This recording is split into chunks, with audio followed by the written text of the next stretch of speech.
Creative family, so welcome back to a new vlog. और ये vlog है Goa series का थर्ड पार्ट। और आपने अगर पहले के 2 पार्ट्स नहीं देखे हैं तो वो भी जाकर देख लीजिए, बहुत मज़ा आएगा आपको। सो ये जो है हम गोवा की गलियों में ऐसे ही घूम रहे थे और फिर ये हो गया हमारा थर्ड डे।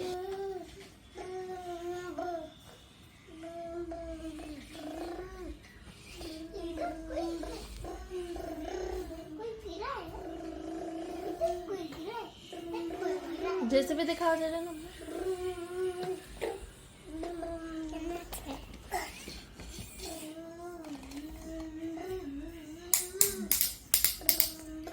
और ये हम आ गए हैं Goa museum, Goa art museum actually. So ये ना एक पर्सनल आर्टिस्ट हैं, उनके यहाँ पे आर्ट पीसेस रखे हुए हैं। कुछ चीज़ें काफ़ी अच्छी हैं, हमें बड़ा मज़ा आया देखकर।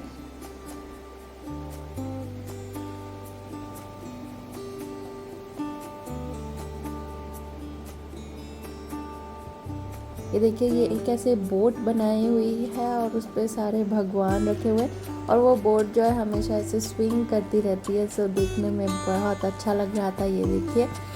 और यहाँ पर ना काफ़ी चीज़ें हैं देखने के लिए, जैसे कि पत्थर, टायर और बाल और बहुत सी ऐसी छोटी मोटी चीज़ें लेकर ना इतनी अच्छी अच्छी आर्टिस्टिक चीज़ें यहाँ पर बनाई हुई हैं जो अक्सर हम सोच ही नहीं पाएंगे। सो ये देखिए, ये पीछे की तरफ ना मैस थी, कैंटीन थी और फिर उसके बगल में गार्डन एरिया था, वहाँ का भी वीडियो है। और ये देखिए, ये फ्लावर्स का एक ऐसा मधुमक्खी का छाता जैसा बनाया था, बहुत बड़ा था ये देखने में। और नीचे जो है ये शंख जो होता है ना, उससे एक डिज़ाइन बनाई हुई थी। सो जेडन को तो बड़ा मज़ा आ रहा था, बट उसे कंट्रोल करना भी बहुत मुश्किल था क्योंकि उसको ना हर चीज़ छूनी थी।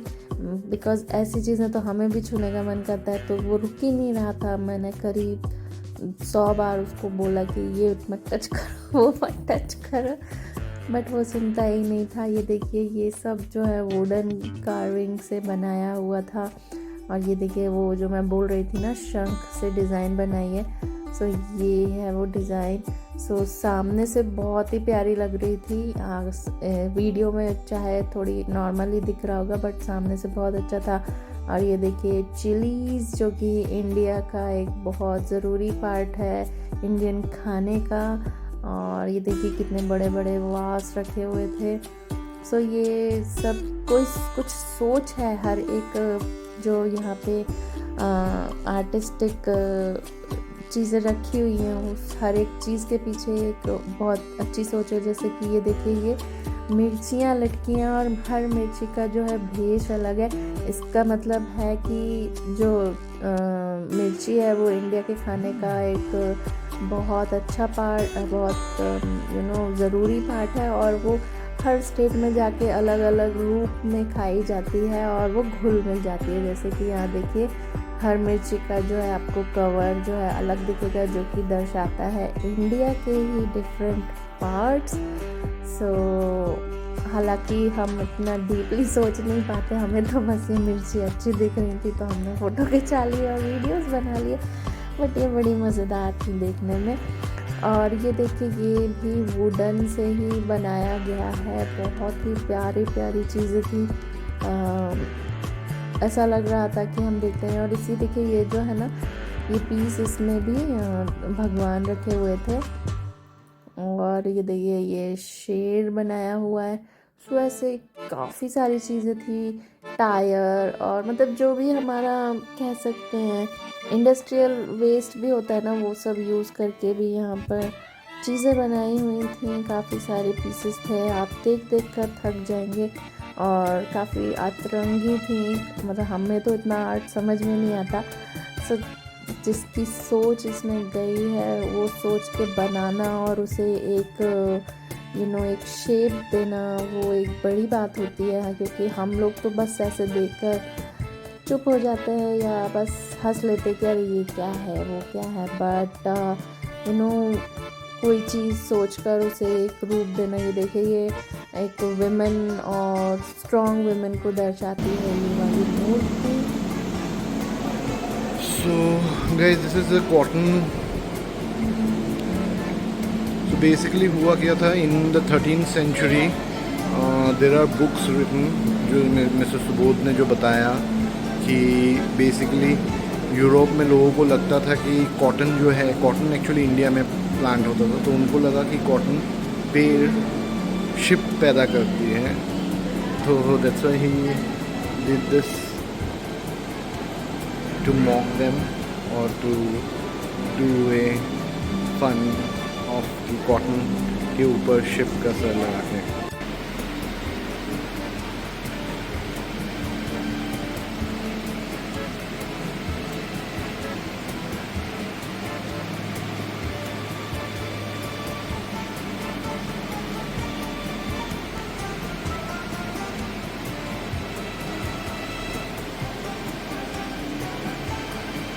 ये क्या है?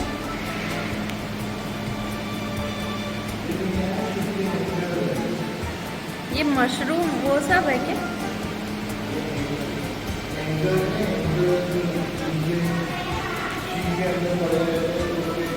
ये शिप के पुराने एंकर्स हैं, उसमें कुछ तो ये क्या वो उसको क्या बोलते हैं? मशरूम नहीं, वो ये जो उग गया है, हाँ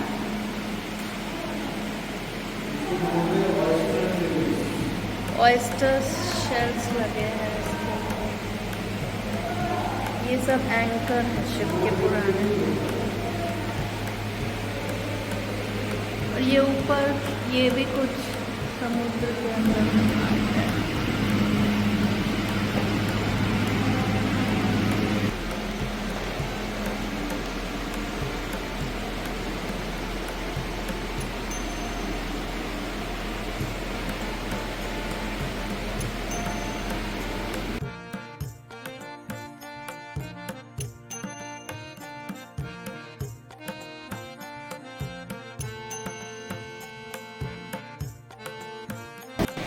ये क्या है? बेसिकली मैसूर साइड में उन्होंने देखा था सुबोध जी ने कि टायर्स जो होते हैं, टायर वेस्ट क्या कर सकते हैं, तो उन्होंने इसका आर्ट बनाने का सोचा और उससे फाइनली उन्होंने ये आर्ट बनाया था। रबर टायर से। रबर टायर जो यूज किए। ये वुड है। जेडन को गार्डन दिख गया है तो वो इधर आ गया है। वाह,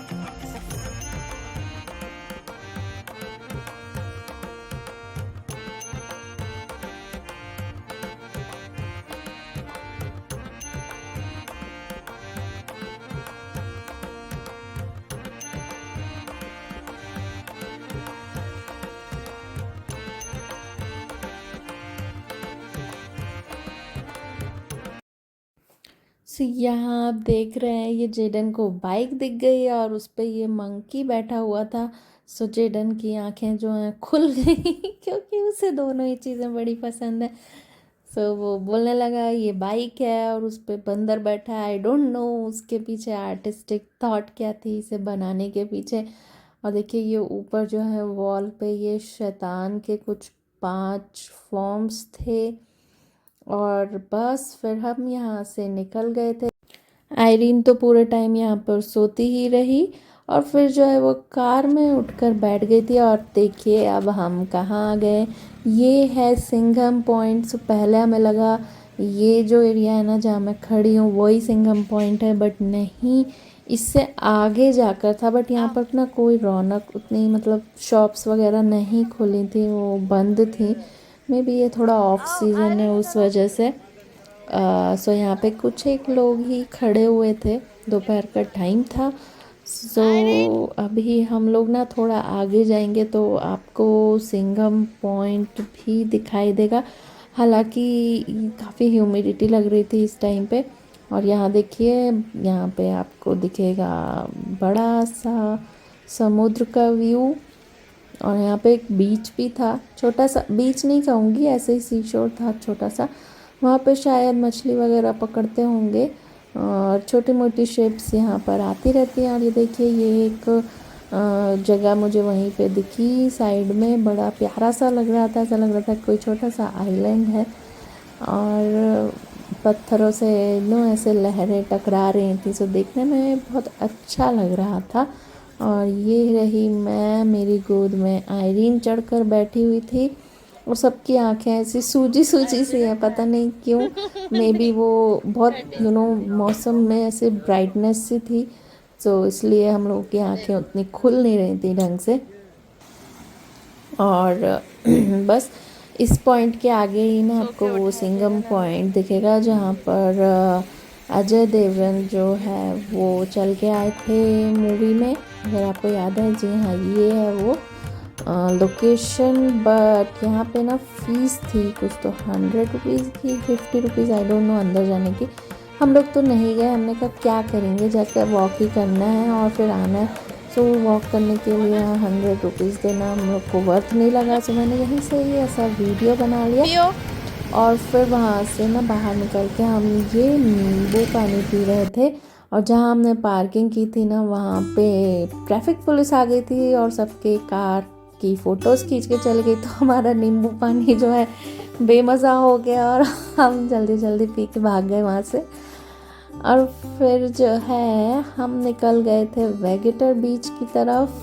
सो बीच में ना हम लोगों को शाम हो गई थी, यहाँ पे 4-5 बज रहे थे। और ये देखिए, ये प्यारा सा कैफ़े है, छोटा सा, बड़ा अतरंगी सा था, कुछ तो अलग ही था यहाँ का माहौल। लोग जो एंजॉय कर रहे थे, खा पी रहे थे, जो भी बीच से आ रहे थे या जा रहे थे। हम तो जा रहे थे बीच पे। सो हम लोगों ने यहाँ पे खाना खाया बिकॉज़ शाम के ना 5 बज रहे थे और हम लोगों को काफ़ी तेज़ भूख लगने लगी थी। और फिर आयरीन और जेडन को भी खाना खिलाना था। सो इन दोनों को भी हमने यहाँ पर खाना खिला दिया और ख़ुद भी खा लिया। उसके बाद हम पहुँचे वेगेटर बीच। सो ये इतना छोटी सी क्लिप ही है बीच की, बिकॉज़ यहाँ पर क्या हुआ कि जेडन ना गिर गया तो वो पूरा भीग गया। सो बीच पे गिरने से तो भीगेगा ही। और आयरीन जो है उसको बहुत मस्ती चढ़ी थी। सो मैंने जो है ना फिर थोड़ी देर ऐसे ही थोड़े बहुत वीडियो बना के फिर फ़ोन जो है बैग पे रख दिया और आयरीन के साथ खूब मस्ती की। उसे वहाँ दौड़ना बहुत पसंद आ रहा था, सो इसलिए उसे फिर बीच पे मैंने खूब दौड़ाया, उसने भी बहुत मस्ती की। और फिर ये देखिए, आपने हमारे सेकेंड व्लॉग में भी देखा होगा, हम गए थे फैट फिश। और फिर थर्ड डे भी हम वहीं गए क्योंकि हमें इसका ही खाना काफ़ी पसंद आया और प्राइस वाइज भी अच्छा ही था। बाकी जगह तो I found Goa very expensive, बहुत महंगा खाना है यहाँ पर। बस फिर जेडन के लिए हम तो पैक करा कर ले आए थे डिनर, फिर उसने होटल आकर खाया क्योंकि वो होटल में रेस्टोरेंट में सो रहा था। और वो थी नाश्ते की क्लिप, क्योंकि फिर हम नाश्ता करके इन दोनों को खिला के निकल गए थे पुणे के लिए। और देखिए बीच रास्ते में हमें ये क्या मिला, इतना सुकून था यहाँ, इतनी फ्रेश एयर थी और हल्की हल्की रिम झिम बारिश हो रही थी, तो मज़ा ही आ गया। और देखिए कैसे एकदम जो पहाड़ है ना वो हरे भरे थे कि देखकर मज़ा आ गया। और हम लोग फिर यहाँ ना थोड़ी देर रुक गए थे क्योंकि इसके पहले तो हमें इतनी बारिश मिली, यहाँ पर बारिश ऑलमोस्ट रिमझिम सी थी, तो हम यहाँ पर रुक गए थे। और फिर ये देखिए, ये बहुत ही सुंदर सा ये घाट है, बट काफ़ी ख़तरनाक भी है। यहाँ पर ना ज़्यादा लोग नहीं थे, सो थोड़ा डर भी लगता है बिकॉज़ अगर शाम हो गई ना तो फिर अंधेरे में दिक्कत होती है यहाँ पर ड्राइव करने में। सो हम लोग जो हैं चाह रहे थे कि ये रास्ता जल्दी से निकल जाए, बट इतना सुंदर था ना ये रास्ता कि मैं वीडियो बनाए बिना रह ही नहीं पाई। सो काफ़ी यहाँ पर ठंडी ठंडी और फ्रेश हवा भी चल रही थी और रिमझिम सी बारिश हो रही थी। और फिर जो है हम खाना इतना ढूंढ रहे थे, रास्ते में हमें मिला ही नहीं। फिर एक जगह हमने चाइनीज़ खाया छोटी सी शॉप पे। और फिर ये देखिए, ये हमें मिला मैकडी, ये सतारा के पास में था। सो वहाँ पर हमें थोड़ा फ्रेश होना था तो वहाँ रुक गए थे और फ्रेश वगैरह हुए। और जेडन आयरिन को भी थोड़ा पैर सीधे करने का मौका दिया हमने। सो बड़ी खुश हो गई बाहर निकल के, बिकॉज़ उसे चलने फिरने का मौका मिला था। काफ़ी देर से ये दोनों कार में बैठे थे, सो रहे थे, उठ रहे थे, तो वो बच्चे भी थोड़ा बोर हो जाते हैं बैठे बैठे। सो बस ये ही थी हमारी गोवा ट्रिप, और वापस आ गए थे पुणे। और फिर ये देखिए वापस आकर काम वगैरह शुरू हो गया था ऑफिस का, और आयरिन की मस्ती चालू थी। सो इन दोनों को भी काफ़ी मज़ा आया गोवा जाकर। एक्चुअली बच्चों को तो कहीं भी लेकर जाओ बाहर, उन्हें बहुत मज़ा आता है। इवन नीचे गार्डन में भी लेकर जाएं तो वो लोग इतने ज़्यादा खुश होते हैं कि मैं बता नहीं सकती, और वो खुशी उनके चेहरे पे देखने लायक होती है। सो ये हैं कुछ फ़ोटोज़ हमने वहाँ पर ली थी, और बस ऐसे ही आप हमारे व्लॉग्स एंजॉय करते रहिए। और अगर आपने इस सीरीज़ के पहले के वीडियोस नहीं देखे हैं तो वो भी जाकर देखिए, आपको बड़ा मज़ा आएगा। सो आपको गोवा के ना दूसरे पार्ट्स देखने का मौका मिलेगा हमारे वीडियोस में। सो बीचेस के अलावा भी गोवा में काफ़ी सारी चीज़ें हैं जो हमने अपने व्लॉग्स में आपको दिखाने की कोशिश की है। सो होपफुली आपको ये वाला व्लॉग भी पसंद आएगा, और पसंद आया है तो do watch, like, share and subscribe to our channel which is Jaden and Irene's nest. Bye bye.